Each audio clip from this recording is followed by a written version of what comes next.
Looking for a New Year's resolution that actually makes a difference not only for you, but also the kids in your life? You're in the right place. In this episode, we are kicking off 2026 with our Mental Fitness Challenge, a simple weekly practice designed to build resilience, strengthen focus, and boost emotional well-being in just a couple minutes a day. These are small habits with a big payoff, and we hope you'll join us in making this our most intentional and mentally strong year yet. I'm Tom. And I'm Jeannie. We are siblings on a mission to help kids become their strongest selves. Each episode, we share proven strategies with parents, teachers, and all who work with youth and teens to build resilient, confident kids who can tackle life's challenges and thrive. Welcome to the Raising Resilient Kids podcast. Happy New Year. Happy New Year. Happy 2026. Can you believe it? It's crazy. How is it 2026? I know. It's the holidays were so wonderful. Of course, I have the post-holiday sickness. Doesn't everybody, at least in one household, get it? It's just too when much you have time with family and friends. Exactly, and too much fun. Yes. Too many cookies, not enough sleep. Yes. 2026. What is happening in the United States this year being 2026? Okay, being 2026, what's happening in the United States? Oh man, you didn't tell me before this. You were going to quiz me. Okay, this is wrong, but because I'm in LA, we have the World Cup. Is that not it? Oh, that's 2026. Oh man. It's the 250th anniversary. I knew, honestly, I knew it would be about history because it's something to do with you. I literally was going to say, is this something about American history? It is. Of course it is. So tell me, 2026, it's New Year resolution time. You're always a resolution guy. One of my favorite resolutions that you ever did, I don't remember how many years ago it was, but was when, do you remember this? You did a different resolution every month. Yeah. That was such a good idea, so much so that I stole it the next year. And I remember one month, it was like, I'm like, that's a great idea. I remember 1 month, every night I sat and tried to learn all the countries in Africa and be able to like place them geographically on a map. Wow, can you still do it? Nope, definitely not. Definitely not. Could do it at the end of the month, but nope. I'm sure you could do more than I know, though. Maybe. It was embarrassing when I went back a few months later. I'm like, wow, our brains sometimes are sieves. And it went all right through. I remember 1 month I was vegan. I have to find the list of other things that I did. But that was such a fun idea of New Year's resolutions. What, do you have any this year? Or what are some of the past ones in years past that you've really and that monthly one, I did like no pizza 1 month, no dessert 1 month. Yeah. There was 1 year, I think you did this with me, where we put cash in an envelope. Yes. And every month just picked a random address in the United States and mailed it, and completely anonymously, didn't totally know return anonymous address. Yeah. And sent it, and somebody just, hopefully there were people living at that house when they opened it up. Seriously. And they got some cash. That was kind of a fun one. I don't remember how we picked the addresses we sent it to. You always have such good ideas. I think it was just plotting on a map and looking up on Google Maps and finding one address of a house that looked like it had people in it. So 2026, what are you excited about for the upcoming year? What are you looking forward to? I'm excited about some more podcast episodes with you. Yes, we've got some very good guests coming up in the new year. Yeah, I'm excited about Mind of a Champion. We just launched that last year, so I'm excited for that. Obviously, it's a course I've been teaching for, I think, a dozen years now, but we got the electronic version. So I think that's probably one of my resolutions or goals, is to spread that to as many people as possible. Yeah, I'm so thrilled with how that came out. When you came to me and said, okay, I want to put this course, it's 4 classes. There's all these bonus videos in between. Like when you said, okay, I want to make it a digital course, an online course, I was like, okay, this feels really daunting. And even as I was editing it, I'm like, what did I agree to? But you benefited from it because you use it for softball, and I've never seen you hit the ball in the outfield in my life, and you were able to do that. Exactly. No, truly. I mean, I am proof that it works. But also, like, I feel like we've gotten to do so many really fun things as I've come in and started working more with you. I've gotten to like learn so much, but being so immersed in that course, there are so many things that I carry with me, so many techniques and tips that you give in that class that I use all the time in regular life. And Nick will say to me, even when we were talking about New Year's resolutions, he was like, is that a SMART goal? Is it specific? Is it measurable? Is it attainable? Is it relevant? Is it time bound? I'm like, okay, somebody was paying attention during their Mind of a Champion while they were helping me, edit to make sure nothing was wrong. Poor Nick American mom who had to watch all those videos to double check everything for him. But thank you to them. Yes, agreed. Thank you to them. But I just think it really, not only are so much of it relevant, but I'm so proud of how that course turned out. And so much of what we did in that course, the way that we edited that course to make it, I think, really fun and interactive and engaging, we've been able to do in this year's upcoming Mental Fitness Techniques of the Weeks, which you've been doing for what, the past 3 years, I think. 3 years? Yeah, so this is the third year going. This is the third year of the official videos that you've been helping me with. So True. it's something that I did prior to that, but they were more kind of email tips that I would send out. But these look a heck of a lot better than an email text. I think the fun thing about this like editing journey and being able to be so involved in a lot of the marketing material and the videos that you've created and putting things online is watching myself and my own skills improve over the years. Obviously, I worked in entertainment, but I did a lot more things on camera, not actually like physically editing a video. And I'm just so proud of how these turned out on my end and how we've edited them and made them so engaging, but also the techniques that you've given this year, I'm already through editing them. I'm implementing them into like my daily life. It's just, I really think they're like, these are your best techniques yet. So for our listeners, before we really dive in to what the challenge that we have for our listeners, can you share with them, what is a mental fitness technique of the week? Where did this idea come from? So the idea came from, I do training and resiliency training for teachers and coaches and different things like that.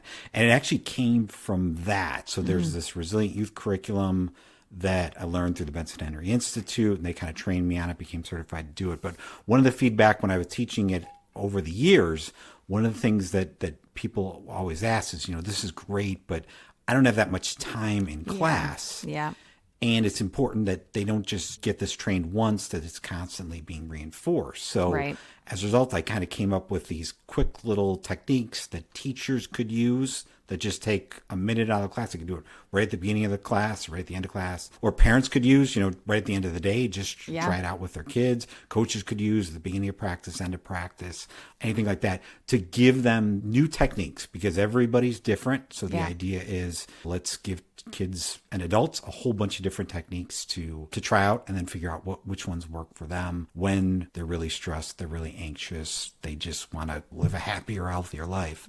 Few of these I came up with on my own, but most of them I learned from many other wonderful people who've taught me over the years, or I've heard from podcasts and things like that. Initially, they were just emails, and they kind of grew into these videos that you've done a phenomenal job recording. I've had people, mention that, hey, how do you do that speaking to me on the camera? They're just smooth and I don't mess up. And I'm like, there is a ton of mistakes, a ton of me swearing at myself. That's usually around Thanksgiving time. The blooper video. Exactly. Yeah, the blooper video. My favorite one. We'll demonstrate that. But I think they are really engaging. I was just at a PE Health Teacher Conference in December, and I had a couple people come up to me and say how they're still using the videos that they got 3 years ago. That they're finding value in it. One guy, Justin, I'm sure you're out there listening, but he was talking about the hot air balloon one, which is something I learned from a book by Tara Swart. And basically kind of adapted that so it was a little bit more shorter and for kids. He said he still uses it to this day. His principal was actually observing his class, and he used that one, and the principal actually mentioned, hey, that's a great technique. Where'd you find that out? So it's kind of cool. Yeah, it's cool that they continue to be used. And now a word from our sponsors. Is your young athlete struggling with nerves, lack of confidence, or getting stuck in their head during competition? Mind of a Champion solves this. This program gives kids a mental toolkit to stay focused under pressure, bounce back from mistakes, and perform their best. These aren't just sports skills, they're life skills. Check out the link in the show notes for more information. Back to the podcast. You really do such a good job of making them digestible and quick, because of course teachers and parents, they don't have a ton of time in the day. But the reality is that all of us, kids included, maybe kids most of all, have really short attention spans. And so we don't want to, sometimes it's hard to sit through a really long lesson to learn these things, and you just make it so snap, done, here it is. Give it a try this week. And you've been able to pull from all the research and all the work that you've done over the years of building your company and been able to take it and put it into these. It's just awesome. And tell me too, like I've never asked this. I know United Way is a big supporter of these. How did they become involved, and why did they think that it was important to nurture this idea? Yeah, so that was, again, probably 3 or 4 years ago now. I think we got a grant through the federal government to be able to roll out this Resilient Youth Program, the Benson Henry program, to schools in Will County, the county that they support. And part of that, when we were thinking about the program and what to offer teachers, we wanted to give them the continuous support. We didn't just want to go in and just train them and say good luck. So we added on a number of different things to help to continue to support them throughout the year, which is like office hours that I do. If they have questions, they just email me. We get on a Zoom, I email them back, whatever that is. But I also wanted to take the time to actually create these as videos so that they can just, instead of reading an email, if they don't feel comfortable, they can just pull it up on YouTube and hit play and show their students. And that's what a lot of them are doing. That's a brain break within itself. People talk about those brain breaks. That's a brain break to say, okay, let's sit here and watch this video. Exactly. And then I can guide it through them. You know, they can just watch themselves and do it with their kids. But a lot of times the kids like just a different face, you know, a different person. So playing the video. So we did it first year, very successful, you know, got a lot of good feedback on it. So a huge thank you to the United Way of Will County, because they're able to support it for 2025 and now again in 2026. And now we're starting to go into like YMCAs and other charitable organizations in that county and offer the same thing to them. So I wanted to ask, like, what are a couple of your favorite techniques? It could be maybe from past years or maybe teasing to some of the upcoming ones. Let me give you a few. So one, probably my favorite technique that I talk about is the 5-finger breathing. Yes. And that was the one where basically you breathe in, you inhale, you exhale, and you put one finger together. And then basically you do that 5 times. We can link it in the notes so people can access that one. But I really like that one because it kind of trains the brain to associate your fingers being together with 5 breaths, kind of getting in from the stress response into the relaxation response. So we've got them all on the YouTube channel, and they're kind of organized by the most popular. Yes. And the one that comes up, I think in like the top 10 or the top 15 both, is the concentration grid. Explain that one, because that's a really good one. So basically, it's a whole bunch of numbers. So we have the numbers, I think 1 through 100. I think this year we did 1 through 36 just to make it a little bit more achievable, if you will. And then the idea is you got 1 minute and you have to find the number 1 and then 2 and see how high you can get up to. We just did it normally in 2024 and 2025. We threw in some distractions. And now in 2026, we got another little bit of a change to it to make it a little bit more difficult. Yeah, exactly. But I think some people that have been testing it have gotten pretty close to getting all 36 numbers. So. I was going to say, Nick came pretty close. My husband always, whenever I edit these, he's my double editor or my checker to make sure that I didn't like mess something up or something looks really funny. And whenever I'm like, okay, I need you to do this one, and concentration grid comes up, he's always like, oh, this is one of my favorites. And so is imagery memory game. Okay. Yep, which is where Tom will put up a picture and you're going to study the picture. He takes the picture down and then he asks you 5 questions about the picture. Yeah. And he loves that one. We get one of those coming up in 2026 as well. We do. There's another one. They are popular, yeah. So this podcast episode really is kind of all rooted in when I was editing one of the videos from February, because there's a technique that's going to come out this February of 2026. And when we were filming it and then when I was editing it, I number one thought it was such a great idea. And I also couldn't believe that this is something that you've done. Like, you're my brother. I know you very well. I had no clue that this was something that you've been doing for as long as you've been doing it. And it's called The Ritual for a Fulfilled Life. So 15 or so, I think, years ago, you started doing something that you learned about from, I mean, really, you're tying this all together. You talk about the 250th American history, 250th birthday. You learned about this from good old, one of the founding fathers, Benjamin Franklin. So explain that technique and tell us about it. So he had these 13 virtues that he wanted to live up to, and essentially he would evaluate himself on how well he was living up to those virtues each and every day, and kind of have a weekly scorecard, if you will. So in all the personal, I mean, since I was in high school, I was kind of thinking about this stuff and reading about this stuff. One of the things that always comes up is, all right, you got to have like a mission for your life. What do you see as your ideal life? Right. So what I did was I kind of identified 6 areas of my life that I want to excel in, from marriage to fatherhood to friendships to physical and mental health to financial to career, you know, the business and everything like that. Sure. So essentially what I did was I created these mission statements. Okay. And then I do kind of like Ben Franklin did, is at the end of every day, think about them in the morning just to remind myself, okay, as I go about today, I want to be a good husband. I want to be a good father. I want to be a good friend. I want to be healthy. I basically kind of jot down what I did. So let me see. Hold on. Let me find my journal. Ooh, this is exciting. I mean, I can't believe you do this every single day. Yeah, now I should say almost every day. You know, obviously there's times where you're sick or things like that. So but also, let's be real. Who does something every single day except for brush your teeth? I hope you all brush your teeth every single day. But what I'm saying is that this is something that you've been doing for so long. The fact that you do it consistently. I love that it's this consistent practice. Okay. So this is it. Get a journal. Whoa, and I haven't seen this yet, There folks. we go. You can see all the stuff in there. How cool. But basically then I have 1 through 6, and then I write down, okay, what did I do that day that brought me closer to that ideal? It's the way I want to be, the way I want to live. So it's something that you have to consistently do. Yeah. And then what I love about it is it kind of reminds me that I want to take at least one step in a positive direction towards that ideal every single day. And I don't get to all of them every single day. So so I can notice, all right, if I've been missing out on the friendship stuff for a few days, all right, I really need to think about that and put more effort into that. Of course. So I can kind of round that out. But it's not, again, all of these techniques, this is something that works for me. I'm not, you know, I that's why we throw out all these techniques to try them all, is what I always say.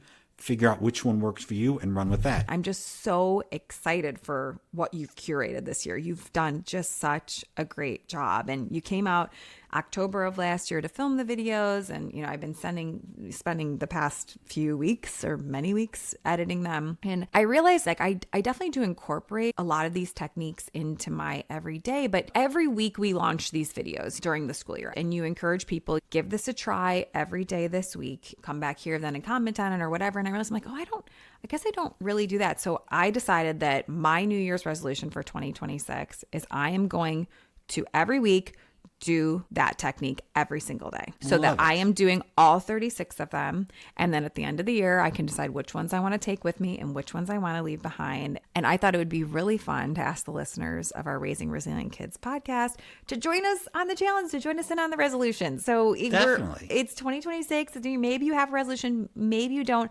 I just feel like this is something that's really doable. We have a tendency to focus so much on our physical health. Like, I want to lose 5 pounds this year. I want to eat healthier. But you talk all the time about how mental health is just as important as our physical health. And I think that this is a really easy, fun way to do it. You can join along. You know that a group of people are doing it along with you. So tell people how they can do this. Just give them the tips. I think doing it with your kids too. This is all about raising resilient kids. So videos are released on Thursdays. So the first one I think would be January 8th. And like you mentioned, it's just during the school year. So it's basically January through May and then August through December. Yeah. There's a number of different ways. Probably the 2 best ways to access the videos would be, one, you can sign up on the website. So if you go to smarthwp.com, again, we'll have a link in the videos, but if you go to resources and then 2 minutes to resilience under the resources drop-down menu, there'll be a form that you can fill out that has your name and add your name and your email. And then you'll get the tips emailed to you. You'll notice when you get those tips, they're directed at people who are working with kids. So parents and teachers and coaches and things like that. So they'll say, hey, this week, do this with your kid. But when you watch the videos, you'll notice there are things that are going to benefit anybody of any age. 100%. Anyone of any age. Absolutely. Exactly. Yeah. The other way, if you don't want to send an email or sign up, if you just on the YouTube site. So if you want to just go to our YouTube channel, again, we'll connect that, or you may be watching this on YouTube. Yeah. If you just subscribe, we release them on Thursday on YouTube, and then we send them on through the email. So that's a great idea. That would be a lot of fun. Right. Have everybody join in the challenge. Yes, exactly. Join in the challenge. Again, it's quick, it's easy, it's simple. You get the summer off of your New Year's resolution. Exactly, That sounds pretty great to me to be able to go, I'm just going to take a little break. And it may be kind of fun to use the first semester, the first half of the year, I guess I should say, utilizing those techniques throughout the summer. And then you start up again in like mid-August, I think it is, with the latter half. I'm sure there's some statistic about how like the third week of January or the middle of February, like everybody's New Year's resolutions are sort of like off and they've forgotten about them or whatever. This is something new every single week. Right. And It's a weekly reminder. Yeah. Exactly. It's doable. It's manageable. It is something that you can do with your kids, with your partner. You could do it by yourself. And you are right. These techniques are for everyone. I'm really excited to do it. I'm excited to do a resolution. I am committed to do all 36. Yay. Tell us, like, too, why do you think that this is a good challenge for people as someone who's really studied this for so long? Yeah, it's great because it's that consistency. It's the consistency that matters. So just learning this stuff doesn't matter. Doing it once or twice is not going to help you. It's the consistent daily practice of thinking about these things. Hey, I need to, calm myself down. I need to make sure I'm not in that toxic stress. I need to practice gratitude. And just the fact that you can do it with your kid. Raising resilient kids is all about, one of the big things, spending time giving your kids these tools. And this is a way to do it on a weekly basis. Together, you can do it as a family, or if you're a teacher, to all of your classes, or a coach, once a week before each practice or whatever it may be. There's a lot of different ways to apply this. So Absolutely. I think this is great. Come on, everybody. Let's do this together. Join us. Right? Let's join us. And at the end of 26, we're going to be feeling so good mentally. And we all know that when we're feeling good mentally, it just helps every other part of our life. So join us in this 2026 New Year's resolution. And brother, once again, you do everything better than me. You're so smart. True. No, you're so smart. And I'm really excited to do this year. And I'm excited for the rest of our podcast episodes in the coming months. We've got some really great guests that you've lined up. We do. Yeah. Awesome. Awesome. Thanks. Well, Thanks, everybody. Thank you so much for listening. See you next month. The Raising Resilient Kids podcast is sponsored by Happy You're Here, educational, safe, and joyful videos for kids. Through music, visuals, and sound, your baby, toddler, and preschooler will learn about letters, numbers, and so much more. Happy You're Here is quality screen time that both kiddos and their adults can feel good about. Head to www.youtube.com/@SoHappyYouAreHere to check it out, or click on the link in the show notes. The Raising Resilient Kids podcast is also sponsored by the Resilient Youth Program. If you're a parent, teacher, or school administrator who wants to incorporate a proven resiliency building program into your school's curriculum, then the Resilient Youth Teach the Teacher program is exactly what you need. This curriculum brings coping skills and life management tools into the school environment to help students better manage daily stress and positively impact their academic performance, mental health, and well-being. For more information, visit the Resilient Youth Teach the Teacher website in the show notes, or at www.smarthwp.com/RY4teachers. That's www.smarthwp.com/RY4teachers. The Raising Resilient Kids podcast is produced, hosted, and edited by brother and sister team Tom and Jeannie Klishevitz. Do you have a question you would like answered by one of our expert guests? If so, visit www.smarthwp.com/Raising Resilient Kids podcast. Thanks for listening.